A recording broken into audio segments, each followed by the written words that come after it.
Freelancing सीखना easy है, but एक सक्सेसफुल फ्रीलांसर बन पाना मुश्किल है। और इन दोनों के बीच का जो फर्क है वो आपसे छुपाया जा रहा है, क्योंकि फ्रीलांसिंग सीखना और फ्रीलांसिंग में एक्चुअली सरवाइव कर पाना ये दोनों अलग अलग काम है। आप बेशक स्किल सीख सकते हो, कोर्सेज वगैरह ले सकते हो, अपना पोर्टफोलियो बना सकते हो, बट इन सारी चीजों को ठीक तरीके से करने के बाद भी आपको इनिशियली ईयर्स में, यानी कि पहले 6 महीने में, 1 साल के अंदर ही कुछ ऐसे एक्सपीरियंसेस मिलेंगे, कुछ ऐसे स्ट्रगल्स को फेस करना पड़ेगा जो आपको अंदर से हिला देगा। क्योंकि वो चीज किसी कोर्स में या किसी वीडियो में बताई ही नहीं जाती है, वो सिर्फ आपके एक्सपीरियंस से आती है। और आज अपने 6 साल इस फ्रीलांसिंग इंडस्ट्री को देने के बाद मैं आपको वो सारी चीजें कंप्रेस करके बताने वाला हूँ, समझाने वाला हूँ, जो मुझे हार्ड तरीके से सीखने को मिली थी।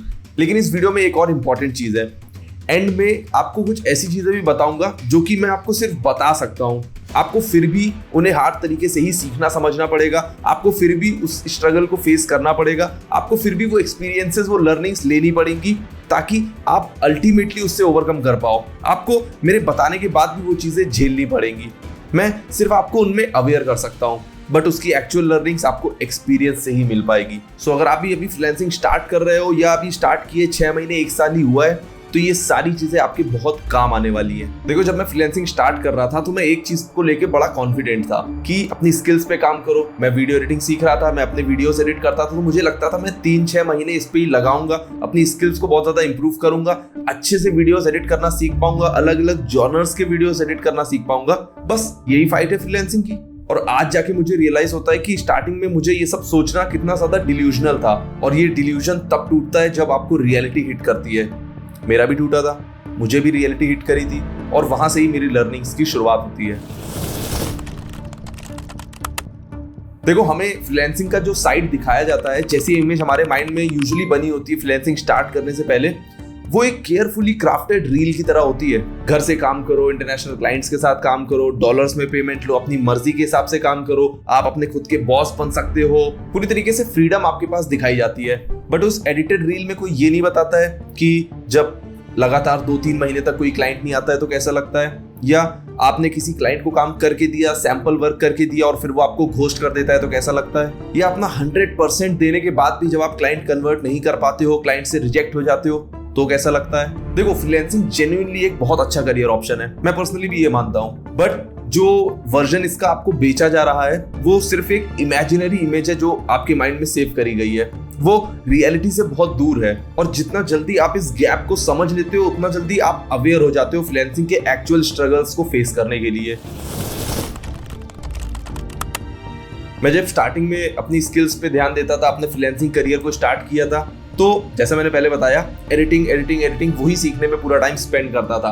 उसके ट्यूटोरियल्स देख रहा हूँ, कुछ कोर्सेज ले रहा हूँ तो उससे रिलेटेड ही ले रहा हूँ। बट क्लाइंट को कैसे कन्वर्ट करते हैं, क्लाइंट को कैसे लंबे समय तक रिटेन करके रख पाते हैं, ये सारी चीजों के बारे में मुझे आइडिया ही नहीं था। मैं सोचता था अगर एक बार टाइम लगा के 6 महीने 1 साल लगा के मैं अच्छा एडिटर बन जाऊंगा तो ये सारी प्रॉब्लम्स छोटी सॉल्व हो जाएंगी अपने आप। क्लाइंट खुद मुझे ढूंढ के मेरे पास आना स्टार्ट कर देंगे। बट वो भी एक गैप था जो कि एक्चुअली में रियलिटी से काफी दूर ही होता है, क्योंकि ना आपकी स्किल्स कभी परफेक्ट हो सकती है और ना क्लाइंट्स आपके पास खुद ढूंढ के आएंगे।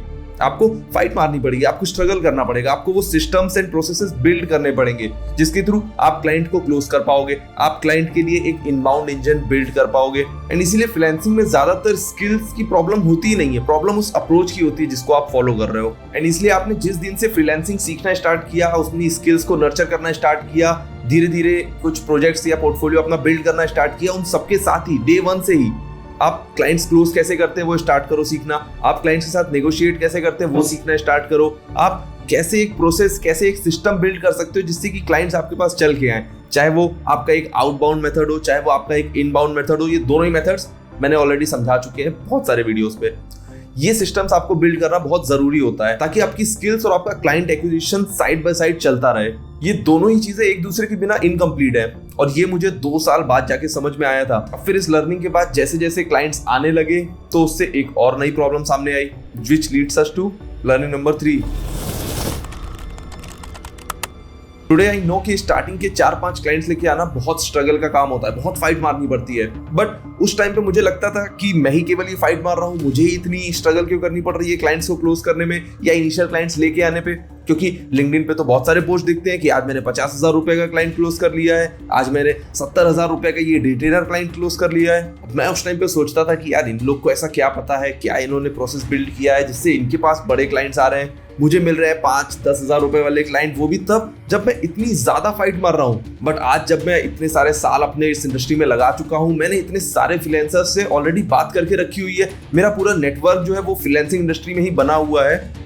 आई नो कि वो इनिशियल 5 क्लाइंट्स की जो स्ट्रगल है उससे हर एक फ्रीलांसर गुजरता है। आज वो हर एक फ्रीलांसर जिसको आप सक्सेसफुल समझते हो, आज वो हर एक फ्रीलांसर जो इंटरनेशनल क्लाइंट्स के साथ काम कर पा रहा है, अच्छे से अपनी अर्निंग्स को स्टेबली मेंटेन कर पा रहा है, उन्होंने भी अपने इनिशियल 4-5 क्लाइंट्स के लिए उतनी ही फाइट मारी है जितनी शायद आप आज मार रहे हो। ये एक यूनिवर्सल एक्सपीरियंस है, आपका पर्सनल फेलियर नहीं। और जीतता वही है, सक्सेसफुल फ्रीलांसर अल्टीमेटली वही बन पाता है जो उस स्ट्रगल्स को ओवरकम कर जाता है, जो उस जगह पे रुक नहीं जाता है, जो कि उस डायरेक्शन में मूव करता रहता है डिस्पाइट द फैक्ट के कितने ज्यादा स्ट्रगल्स उसको इनिशियली फेस करने पड़ते हैं। अब मैं जब उस वाले फेज में था तो धीरे धीरे इससे ओवरकम करने का ट्राई करता था, फाइट में लगा रहता था। कुछ क्लाइंट्स आने स्टार्ट हो भी गए थे, बट उसके बाद एक नया ट्रैप मेरे सामने आ गया। अब जब भी क्लाइंट को प्राइस कोट करना होता था तो मुझे अंदर एक अजीब सा डर होता था। मुझे कहीं ना कहीं बैक ऑफ द माइंड ये लगता रहता था कि मैं कुछ ऐसा नंबर ना बोल दूं कि क्लाइंट मुझे रिजेक्ट कर दे, घोस्ट कर दे, रिप्लाई ही ना करे या किसी और को हायर कर ले। तो मैं जानबूझ के छोटे नंबर्स बोलता था, 500 रुपए, 1000 रुपए, ऐसे नंबर्स जिसको सुन के क्लाइंट भागे नहीं, ऐसे नंबर्स जिसको सुन के क्लाइंट मुझे हायर करना कंसिडर तो करे।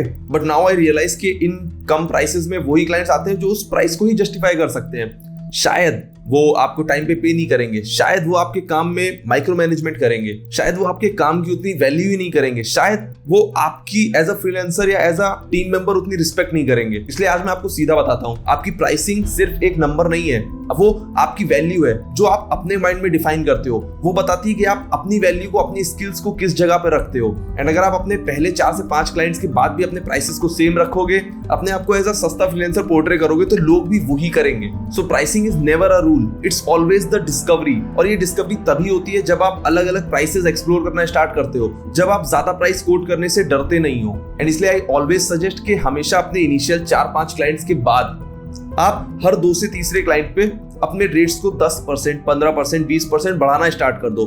जब आपको लगे कि क्लाइंट आपको रिजेक्ट करने लगे हैं, बहुत सारे क्लोज नहीं हुआ है पिछले 2 महीने से, you lower down the price. But जब आपको लगे कि मैं जिसको भी प्राइस पिच कर रहा हूँ वो क्लोज हो जाता है, मेरे पास क्लाइंट्स आ रहे हैं, you keep on increasing the price, ताकि आप अपनी सही वैल्यू डिटरमिन कर पाओ। आप जो स्किल सर्व कर रहे हो, जो क्लाइंट्स आपको पे करने के लिए रेडी हो रहे हैं, उसके बीच का एक स्वीट स्पॉट ढूंढ पाओ। अब ये तो था पहला फेज जिसमें मेरी इनिशियली कुछ ऐसी लर्निंग्स थी जो कि मैं आज भी याद करता हूँ। अब इस लर्निंग के बाद जो नेक्स्ट लर्निंग है उसने तो मुझे और भी ज्यादा अनकंफर्टेबल कर दिया था।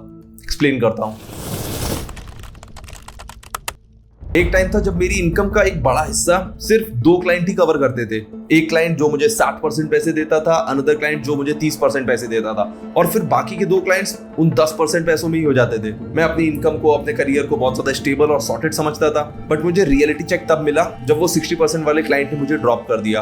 अब मेरा क्लाइंट तो एक ही कम हुआ है, बट मेरी ओवरऑल मंथली इनकम से 60% गायब हो चुका है। एंड उस दिन मैंने ये सीखा कि अगर 50-60% आपके मंथली इनकम का कोई एक सिंगल क्लाइंट पे डिपेंडेंट है तो आप स्टेबल बिल्कुल भी नहीं हो, आप एक टाइम बॉम्ब पे खड़े हो जो कि कभी भी फट सकता है। इसलिए फ्रीलांसिंग में डाइवर्सिफिकेशन एक फैंसी फाइनेंशियल टर्म नहीं है, ये एक सर्वाइवल इंस्टिंक्ट बन जाता है। सिंपल सी बात है, केवल एक क्लाइंट पे डिपेंडेंट मत रहो, बहुत सारे क्लाइंट्स के साथ काम करना स्टार्ट करो और ट्राई करो कि आप अपने रेवेन्यू को डाइवर्सिफाई कर पाओ, ताकि अगर कोई क्लाइंट कभी आपको छोड़ भी दे तो उससे आपको सेटबैक लगे, बट आपके लिए वो आपकी मंथली इनकम के लिए एक डिजास्टर ना बन जाए। अब इस लर्निंग के बाद आते हैं उस चीज पे जो कि मैंने आपको स्टार्ट में बताई थी, जो मैं आपको अवेयर करा सकता हूँ, बट वो चीजों से आपको खुद एक्सपीरियंस करना पड़ेगा, वो चीजों से खुद आपको डील करना पड़ेगा, और तभी आप उससे रिकवर करना, उससे ओवरकम करना समझ पाओगे, सीख पाओगे। पहली चीज आती है रिजेक्शन। क्लाइंट्स आपको घोस्ट करेंगे। आप जो कोल्ड आउटरीच या कोल्ड ईमेल या कोल्ड मैसेजेस कर रहे हो, आप अपने प्रपोजल्स भेज रहे हो, वो सारे इग्नोर होंगे। कभी कभी आपको ऐसा लगेगा कि आप जो बोल रहे हो वो आवाज दूसरे तक जा क्यों नहीं रही है। आप रीच आउट कर रहे हो बट आपको कोई रिप्लाई नहीं आ रहा है। आप किसी क्लाइंट के साथ काम करने के बारे में सोचते हो, आप उनसे बात कर रहे हो तो विद इन अ कॉन्वर्सेशन अचानक से वो आपको घोस्ट कर देते हैं। एंड मैं आपको बता सकता हूँ कि ये नॉर्मल है, ये सबके साथ ही होता है, बट फिर भी मैं आपको अवेयर कर रहा हूँ उसके बाद भी आपको इस स्ट्रगल से डील करना पड़ेगा, आपको ये रिजेक्शन को फेस करना पड़ेगा। और जब आप खुद उस फेस से बाहर निकल पाओगे तब आपको ये समझ में आएगा कि रिजेक्शन से डील करना एक फ्रीलांसर की बहुत अंडररेटेड क्वालिटी होती है। वो किसी वीडियो में, किसी कोर्स में नहीं बताई जाती है, वो सिर्फ एक्सपीरियंस से ही आती है। दूसरी चीज है बड़े नंबर्स बोलना। मैं प्राइसिंग के ऊपर आपको बहुत सारी चीजें बता सकता हूँ। मेरे खुद के एक्सपीरियंस में मैंने इतनी सारी लर्निंग्स ली हैं, अभी भी वो चीजें सीखने की ट्राई करता हूँ, जिसके लिए मैं आपके साथ बहुत लंबा 1 घंटे का एक वीडियो बना सकता हूँ। मैंने बहुत सारे वीडियोस प्राइसिंग के ऊपर बनाए भी हैं, बट स्टिल मेरे हिसाब से अभी भी जो सबसे ज्यादा इंपॉर्टेंट चीज आपकी प्राइसिंग को लेके होती है वो होती है सबसे पहली बार एक बड़ा नंबर बोलना।